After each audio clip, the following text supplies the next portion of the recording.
నమస్తే welcome to today's focus.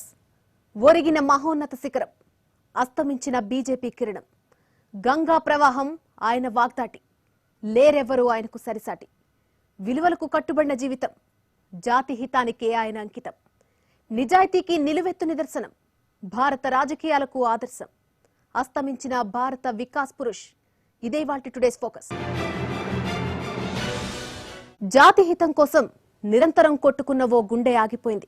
గంగలా ప్రవహించే ఆ కవితాజురి మూగపోయింది. విలువలతో కూడిన ఆ నిండైన విగ్రహం కనుమరుగైంది.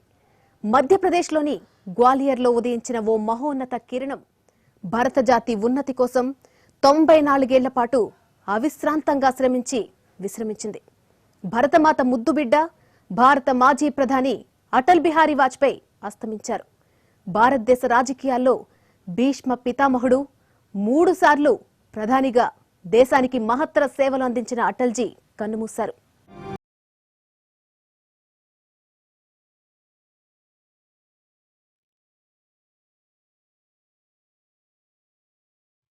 విలువలకు కట్టుబడిన విగ్రహం,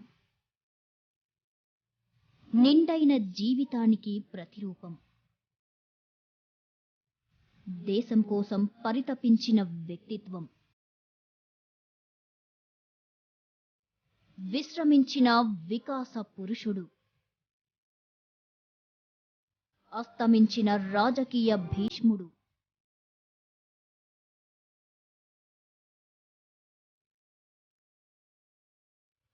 భారతదేశ రాజకీయాల్లో భీష్మ పితామహుడు, 3 సార్లు ప్రధానిగా దేశానికి మహత్తర సేవలు అందించిన అటల్ బిహారీ వాజ్పేయి ఇక సెలవంటూ వెళ్లిపోయారు. ఆస్పత్రిలో దాదాపు 9 వారాల పాటు మృత్యువుతో పోరాడి చివరకు తుది శ్వాస విడిచారు. అటల్ బిహారీ వాజ్పేయి విలువలకు కట్టుబడ్డ నేత. పదవుల కోసం విలువలతో రాజీ పడడం ఆయనకు తెలియదు. ఆయన ఒక మహోన్నత నేత, కవి. అటల్జీ ప్రసంగం మరో గంగా ప్రవాహం. గుండె గుండెలో మహానుభూతుల తరంగ భంగిమలను పొంగులెత్తించిన మధుర విన్యాసం. మధ్యప్రదేశ్లోని గ్వాలియర్ జిల్లాలోని సింధేకి చావని గ్రామంలో చిరు సరితగా జాలువారిన వాజ్పేయి జీవితం మహాసింధువు వలె భారతావని నలు చెరగులను ముంచెత్తింది. ఆయన జీవన ప్రస్థానం సమకాలీన భారత చరిత్రకు ప్రతిబింబం. శక్తివంతమైన ఆయన వ్యక్తిత్వం జనసంఘ్ రాజకీయ పక్షానికి కల్లోల కడలిలో చుక్కాణి అయ్యింది. భారతీయ జనతా పార్టీ ప్రగతి ప్రస్థాన కరదీపిక అయ్యింది. ఉజ్వల కాంతుల విజయకేతనమయ్యింది. భూమి మరుగుజ్జులను కోరుకోదు, అది ఎత్తైన మహాపురుషులను కోరుకుంటుంది. ఆకాశాన్ని తాకేవారిని కోరుకుంటుంది. కొత్త గ్రహాల వైభవాన్ని కనిపెట్టే ఉన్నతులను కోరుకుంటుందన్న మహోన్నత వ్యక్తి వాజ్పేయి. పార్లమెంట్లో ఆయన కూర్చుంటే మొత్తం సభ అంతా కవితామయం అయినట్లు అనిపించేది. ప్రతిపక్ష నాయకుడిగా ఉన్నా, ప్రధానమంత్రిగా ఉన్నా ఆయన లేచి నిలబడితే చాలు సభ అంతా నిశ్శబ్దంగా మారేది. సభలు, సమావేశాల్లో అలలు అలలుగా ఆయన చేసే ప్రసంగానికి ముగ్ధులు కాని వారెవ్వరూ ఉండరంటే అతిశయుక్తి కాదు.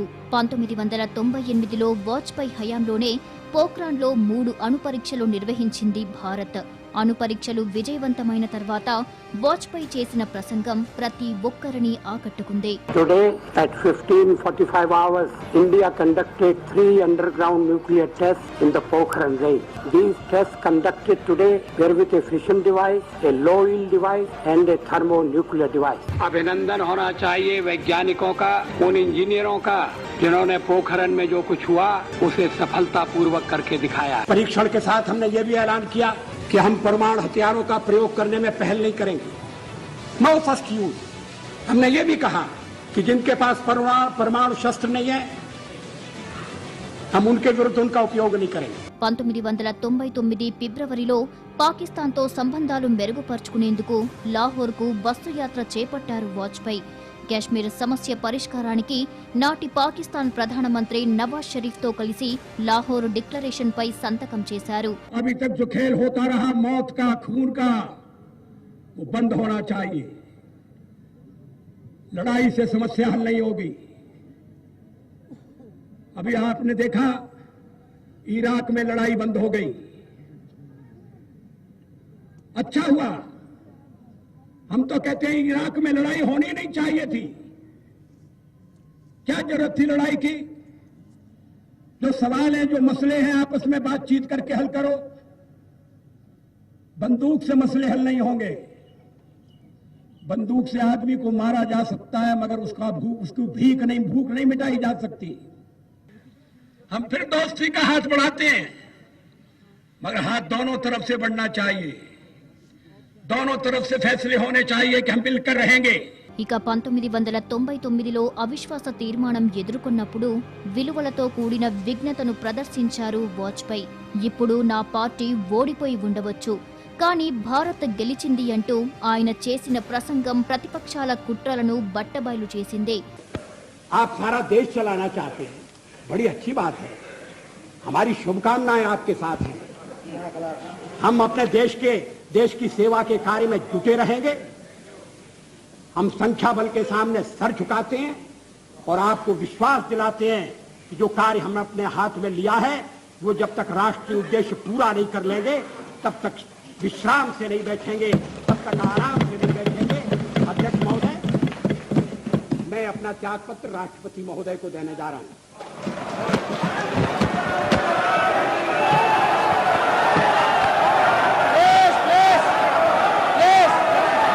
ఇక సభలో ప్రతిపక్ష నేత సోనియా గాంధీ బీజేపీపై చేసిన విమర్శలకు అటల్జీ అంటించిన చురకలు ఎప్పటికీ మర్చిపోలేం.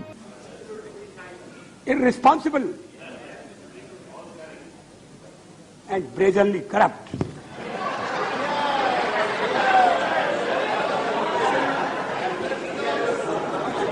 राजनीतिक क्षेत्र में जो आपके साथ कंधे से कंधा लगाकर काम कर रहे हैं, इसी देश में मतभेद होंगे, उनके बारे में ये आपका मूल्यांकन है? मतभेदों को प्रकट करने का ये तरीका है? ऐसा लगता है? అయోధ్యలో రామాలయ నిర్మాణంపై రాజకీయాలు చేసే కుహాన సెక్యులరిస్టులకు ఆయన తన వాగ్దాటితో ఎన్నోసార్లు చెక్ పెట్టారు. एक विदेशी आए, कहने लगे राम जन्मभूमि का क्या झगड़ा है? हमने कहा इस पर विवाद हो रहा है कि श्री राम कहां पैदा हुए थे, और जहां पैदा हुए थे वो स्थान उनके मंदिर के लिए प्रयुक्त किया जाए या न किया जाए। वो इंडोनेशिया से आए थे, वो मुसलमान है।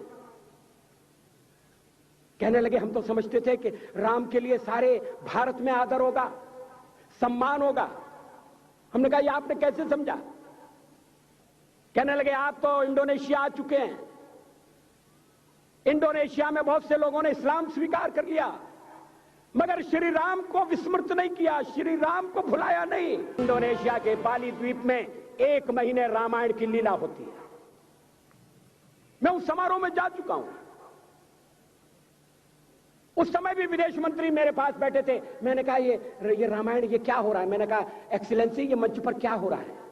कहने लगे एक्सीलेंसी आपको पता होना चाहिए। हमने कहा मुझे तो पता है, मगर मैं जानना चाहता हूं। कहने लगे ये रामायण है, ये राम है, ये लक्ष्मण है, ये सीता है। हमने कहा इनसे आपका क्या संबंध है? आप तो मुसलमान हैं। कहने लगे हमारा संबंध बहुत पुराना है, हमारा तब का संबंध है जब हम मुसलमान नहीं हुए थे।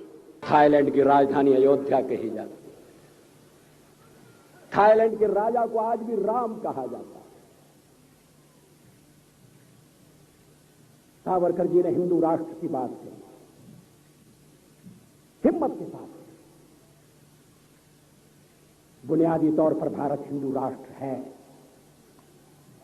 इससे कोई इंकार नहीं कर सकता, इसे कोई अस्वीकार नहीं कर सकता। వాజ్పేయి వాగ్దాటికి స్వపక్షమైన విపక్షమైన మంత్రముగ్ధులవ్వాల్సిందే. ఆయన నోటి నుంచి వెలువడిన ప్రతి కవిత, ప్రతి పదం హృదయాంతరాలను తాకుతుంది. వాజ్పేయి మరణంతో ఆ వాగ్దాటి ఆగిపోయినట్టయింది. భారత రాజకీయాల్లో ఓ శకం ముగిసినట్టయింది. దేశం ఓ నిజాయితీ గల రాజకీయ నేతను, విలువలకు కట్టుబడిన మహామనిషిని కోల్పోయింది.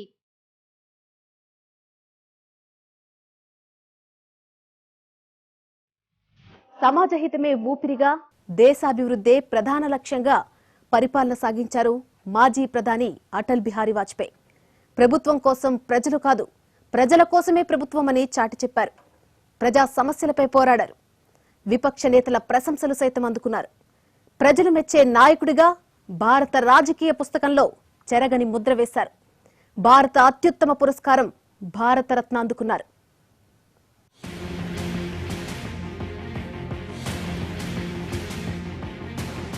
నిజాయితీకి నిలువెత్తు నిదర్శనం, భావి తరాలకు ఆదర్శప్రాయం, విలువలకు మారుపేరు, అంతర్జాతీయ సమాజం మెచ్చిన మంచి మనిషి, విపక్షాలు సైతం కీర్తించిన నాయకుడు.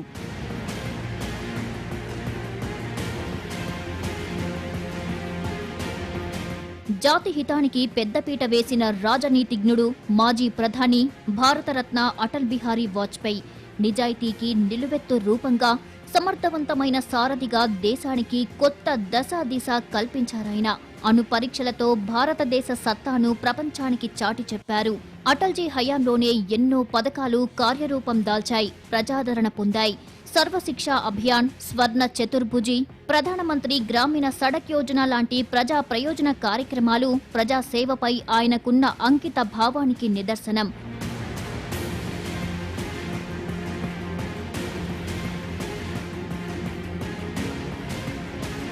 దేశాన్ని అభివృద్ధి పదంలో నడిపేందుకు సరికొత్త పంథాలను అనుసరించారు వాజ్పేయి. అంతర్జాతీయ సంబంధాలను నెలకొల్పడంలో తనదైన ముద్ర వేశారు. దేశ రక్షణలో తిరుగులేని నిబద్ధత చాటుకున్నారు. ప్రపంచం పట్ల ఉదార వైఖరి, ప్రజాస్వామ్య సిద్ధాంతాల పట్ల అంకిత భావం ఆయనను అసాధారణ నాయకునిగా నిలబెట్టాయి.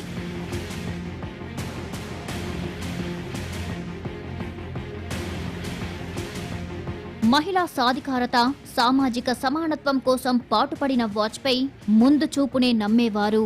దేశాన్ని ఎలా ముందుకు తీసుకెళ్లాలని తపన పడేవారు. భారత్ను ప్రపంచ దేశాల సరసన శక్తివంతమైన, సౌభాగ్యవంతమైన దేశంగా నిలబెట్టాలని ఆరాటపడేవారు. 5000 సంవత్సరాల నాటి నాగరిక చరిత్ర నుంచి వచ్చే 1000 ఏళ్లలోని సవాళ్లను ఎదుర్కొనే స్థాయికి భారత్ను ఆధునీకరించటం, శక్తివంతంగా చెయ్యడం లక్ష్యంగా ఆయన ఆలోచనలు, విధానాలు సాగేవి.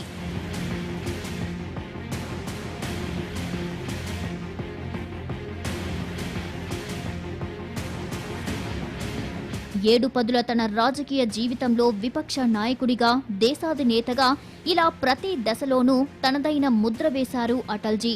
విలువలే ఊపిరిగా భారత రాజకీయాలకు నూతన సంస్కారం నేర్పారు. ప్రజలకు విజ్ఞత, నిర్మాణ దక్షత, బాధ్యతతో కూడిన పాలన అందించారు. అందుకే ఆయన పుట్టినరోజును సుపరిపాలన దినోత్సవంగా జరుపుకుంటున్నాం.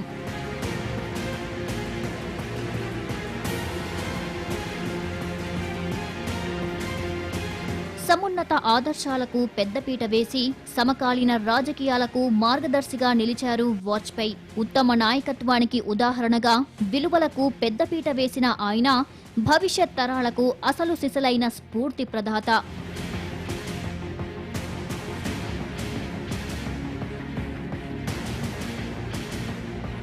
అటల్జీ సేవలు మరువలేనివి.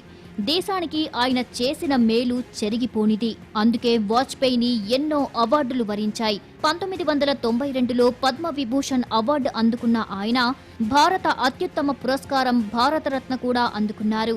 2015 మార్చి 27న నాటి రాష్ట్రపతి ప్రణబ్ ముఖర్జీ భారతరత్న ప్రదానం చేశారు.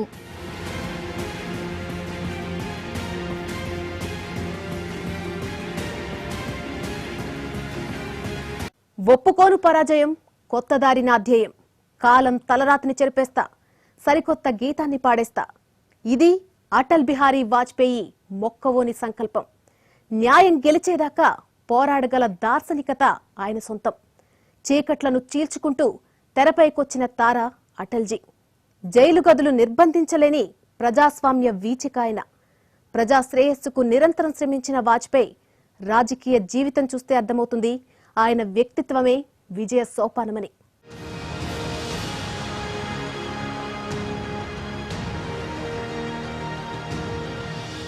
ఆర్ఎస్ఎస్, జనసంఘ్లకు అండదండ. 31 ఏళ్ల వయసులో లోక్సభ సభ్యత్వం. భారతీయ జనతా పార్టీకి పురుడు పోసిన వాజ్పేయి. విదేశాంగ మంత్రిగా, భారత ప్రధానిగా అనిర్వచనీయ సేవలు.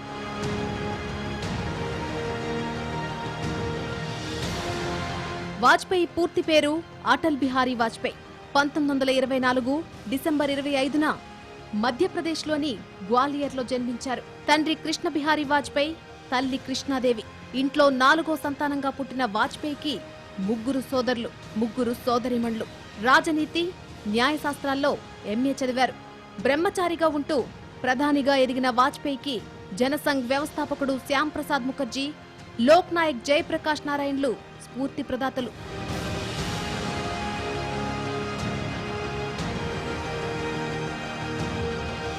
అటల్జీ తండ్రి సంస్కృత పండితుడు, అధ్యాపకుడు. ఆయన ప్రభావంతోనే వాజ్పేయికి బాల్యంలోనే భారతీయ సంస్కృతి సంప్రదాయాలపై గౌరవం ఏర్పడింది.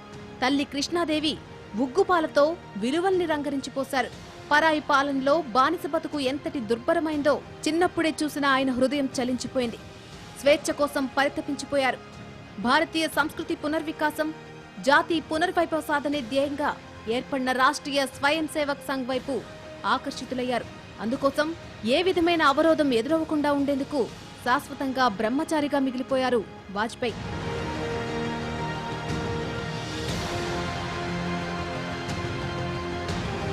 తెల్లదొరతనాన్ని తరిమికొట్టేందుకు ఒక్కటైంది భారత జాతి. ఆ సమయంలో దిక్కులు పిక్కటిల్లేలా చేసిన సమర శంఖానాదం క్విట్ ఇండియా. లాఠీ దెబ్బలు, దౌర్జన్యాలు, నిరంకుశత్వం, నిర్బంధాలు వీటన్నిటినీ లెక్క చేయకుండా ముందుకు కదిలారు అటల్జీ.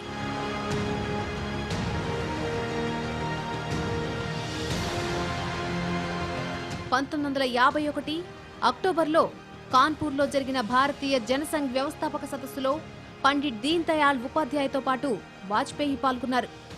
ఆ సదస్సులో శ్యామ్ ప్రసాద్ ముఖర్జీ వాజ్పేయిని తన వ్యక్తిగత సలహాదారుగా నియమించుకున్నారు.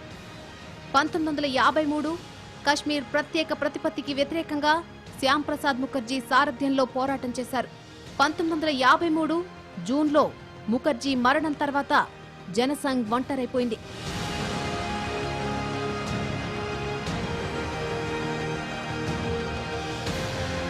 1957లో దీన్ దయాళ్ ఉపాధ్యాయ జనసంఘ్ బాధ్యతల్ని తీసుకున్నారు వాజ్పేయి. పార్లమెంట్లో ముఖర్జీ స్థానాన్ని భర్తీ చేసేందుకు అటల్జీని ఉత్తరప్రదేశ్ బలరాంపూర్ నియోజకవర్గం నుంచి లోక్సభకు గెలిపించారు.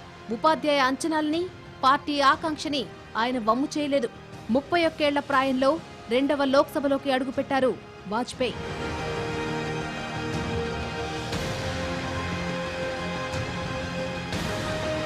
నెహ్రూ లాంటి రాజకీయ దిగ్గజాలున్న లోక్సభను తన వాక్పటిమతో ఆశ్చర్యంలో ముంచెత్తారు అటల్ బిహారీ వాజ్పేయి. 1959లో నెహ్రూపై ప్రవేశపెట్టబడిన మొదటి విశ్వాసరాహిత్య తీర్మానంపై వాజ్పేయి చేసిన ప్రసంగం పార్లమెంటుని కుదిపేసింది. టిబెట్ సంఘటనలు, దలైలామా రాక, భారత భూభాగాలను చైనా ఆక్రమించుకోవడం వంటి సమస్యలపై ఆయన చేసిన ప్రసంగాలు దేశాన్ని ఎంతో ప్రభావితం చేశాయి. నెహ్రూ, రాధాకృష్ణన్ ఇలాంటి దిగ్గజాలు సైతం వాజ్పేయి ప్రసంగాలను శ్రద్ధగా వినేవారు.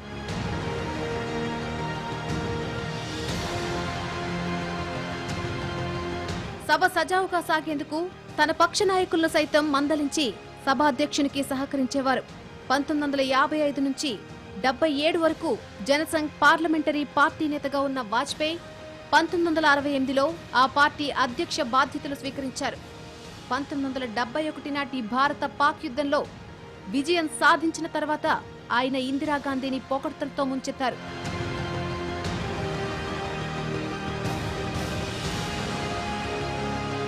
1975 ఎమర్జెన్సీ సమయంలో అధికార పక్షంపై నిప్పులు చెరిగారు వాజ్పేయి. తన కర్తవ్య పాలనలో ముందుకు సాగారు. ప్రతిపక్షాలన్నీ ఏకమైతే గాని ఇందిర ప్రభుత్వాన్ని దించలేమని గ్రహించారు.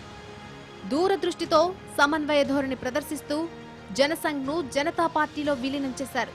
ఇందిర ప్రభుత్వానికి వ్యతిరేకంగా ఉద్యమించిన జనతా పార్టీకి అప్పుడు సరికొత్త బలంగా నిలిచారు.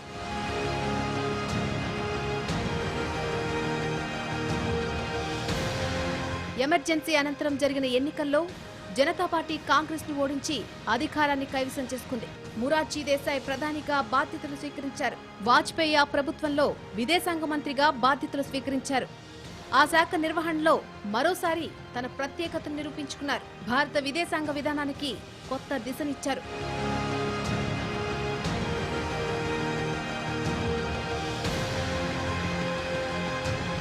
శత్రుదేశంగా పరిగణింపబడే చైనాతో సత్సంబంధాలు నెలకొల్పారు అటల్జీ. పాకిస్తాన్తో చర్చలు ఆరంభించి భారత శాంతి కాముకతను ప్రపంచానికి చాటి చెప్పారు. చైనా పాక్లలో పర్యటించారు.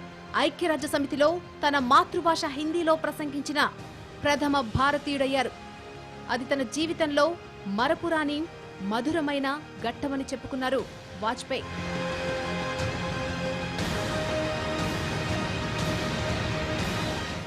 క్విట్ ఇండియా నుంచి కార్గిల్ విజయం దాకా, మట్టి రేణువు నుంచి మహా అణువు దాకా వాజ్పేయి ముద్ర ప్రస్ఫుటం.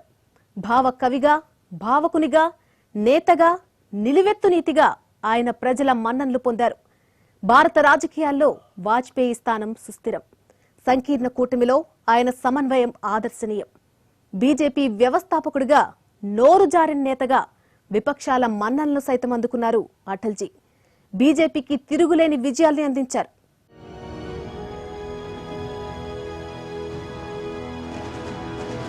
భారత ప్రజాస్వామ్య చరిత్రలో కీలక ఘట్టం బీజేపీ ఆవిర్భావం.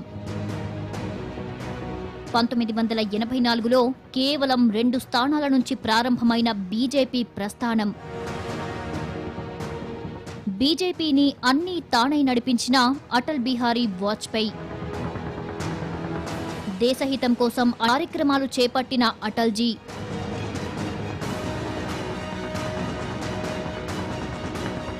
(1975) ఎమర్జెన్సీ తర్వాత అపారమైన విశ్వాసంతో 1977లో జనతా పార్టీని ప్రజలు అందలమెక్కించారు. అయితే జనతా పార్టీ అధికారంలో ఎక్కువ కాలం కొనసాగలేదు. స్వార్థ రాజకీయాలకు వేదికగా మారి పార్టీ విచ్ఛిన్నమయ్యింది. ప్రజలు మళ్లీ కాంగ్రెస్ కు అధికారం కట్టబెట్టారు. కాంగ్రెస్ ని నిరోధించే క్రమంలో చెల్లా చెదురైన జనతా పార్టీ శిథిరాల నుంచి భారతీయ జనతా పార్టీ ఉద్భవించింది. లాల్ కృష్ణ అద్వానీ, భైరాన్ సింగ్ షెకావత్లతో కలిసి వాజ్పేయి తన జన సంఘీయులను, జాతీయ భావాలు కలిగిన ఇతరులను కూడగట్టుకుని 1980లో బీజేపీని ఏర్పాటు చేశారు.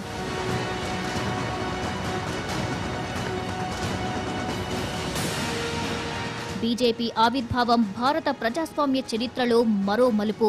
రాజకీయ వినీలాకాశంలో ప్రత్యామ్నాయ తారగా భారతీయ జనతా పార్టీ ఉదయించింది. అనుభవానికి తోడు ఆలోచనలు కలిగిన వాజ్పేయి పార్టీ పగ్గాలు చేపట్టారు. కమలం మొగ్గ తొడిగింది ఆనాడే. ఆవిర్భావ సభలోనే బీజేపీ భవిష్యత్పై స్పష్టమైన ప్రకటన చేశారు వాజ్పేయి.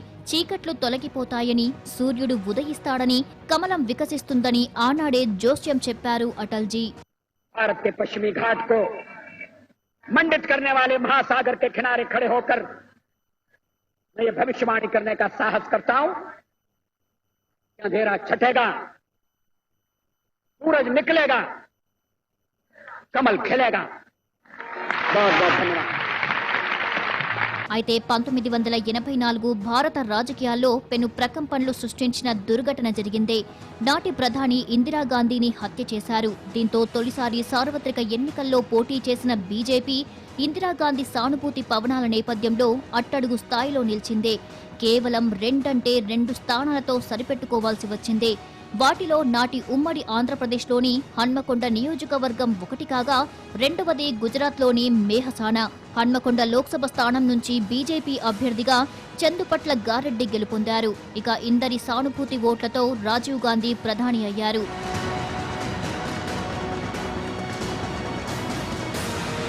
మొత్తానికి అధికారం కోసం బీజేపీ 16 ఏళ్లు వేచి చూడాల్సి వచ్చింది. బాబ్రీ కూల్చివేత, కాంగ్రెస్ పార్టీలోనే పీవీకి వ్యతిరేక పవనాలు వీయడంతో 1996లో కాంగ్రెస్ కు ఎదురుదెబ్బ తగిలింది. దీంతో మొట్టమొదటిసారిగా బీజేపీ అధికారంలోకి వచ్చింది. ప్రధానిగా వాజ్పేయి ప్రమాణ స్వీకారం చేశారు. అయితే అతిపెద్ద పార్టీగా అవతరించినప్పటికీ బీజేపీకి ఏ పార్టీ మద్దతు లభించకపోవడంతో 13 రోజులకే వాజ్పేయి సర్కార్ పతనమయ్యింది. దీంతో విశ్వాస పరీక్ష సందర్భంగా నాడు లోక్సభలోనే తన రాజీనామాను ప్రకటించి వాజ్పేయి చేసిన ప్రసంగం దేశవ్యాప్తంగా మేధావులను సైతం ఆలోచింపజేసింది. ఆ తర్వాత దేవెగౌడ, గుజ్రాల పాలన అనంతరం మళ్లీ ఎన్నికలు సంభవించాయి. దీంతో 1998లో మరోసారి ప్రభుత్వానికి సారథ్యం వహించి 13 నెలల తర్వాత మళ్లీ ప్రజల తీర్పుకై కదలివచ్చారు అటల్జీ.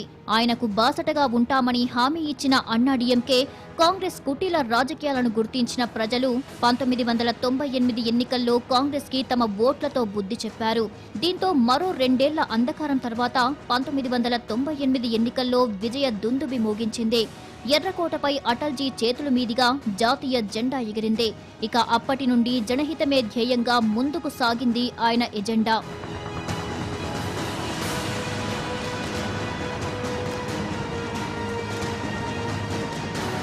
ఓవైపు సంకీర్ణ ప్రభుత్వాన్ని సమర్థవంతంగా నిర్వహిస్తూనే మరోవైపు దేశాభివృద్ధికి మంచి ప్రణాళికలతో కూడిన నిర్ణయాలు తీసుకున్నారు వాజ్పేయి.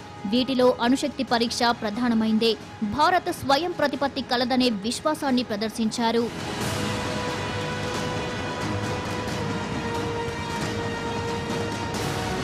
పాకిస్తాన్తో శాంతి చర్చలు పునరుద్ధరించి భారత్ శాంతి కాముక దేశమని ప్రపంచానికి చాటారు. అయితే ఓవైపు భారత్, పాక్ ప్రధానులు 2 చేతులు కలుపుతుంటే మరోవైపు పాక్ మిలిటరీ కార్గిల్ దురాక్రమణకు పాల్పడిందే. ఈ యుద్ధంలో భారత్ విజయం సాధించిందే. తన హయాంలో ఎన్నో అభివృద్ధి కార్యక్రమాలకు శ్రీకారం చుట్టారు అటల్జీ. జాతీయ రహదారులు అభివృద్ధి చేశారు. రోడ్లు వేసి పట్టణాలకు, గ్రామీణ ప్రాంతాలకు అనుసంధానం చేశారు. అలాగే సర్వశిక్ష అభియాన్ పేరుతో పేద ప్రజలకు, పిల్లలకు చదువు చెప్పించారు.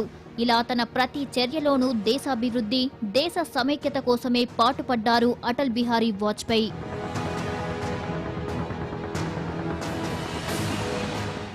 అందరి మన్ననలు అందుకుంటూ పార్లమెంట్లో ప్రజావాణిని వినిపించిన వాజ్పేయి 2004లో స్వతంత్రంగా క్రియాశీల రాజకీయాల నుంచి తప్పుకున్నారు. ఇప్పుడు శాశ్వతంగా విశ్రమించారు. ఆయన నేర్పిన ఆదర్శ రాజకీయాలు నేటి పాఠకులకు ఎంతో అవసరం. ఆయన నడిచిన మార్గం దేశ భవిష్యత్తుకు రాజమార్గం. ఇది టుడేస్ ఫోకస్. రేపు మరో అంశంతో మళ్ళీ కలుద్దాం. చూస్తూనే ఉండండి భారత్ టుడే. దేశం కోసం, ధర్మం కోసం.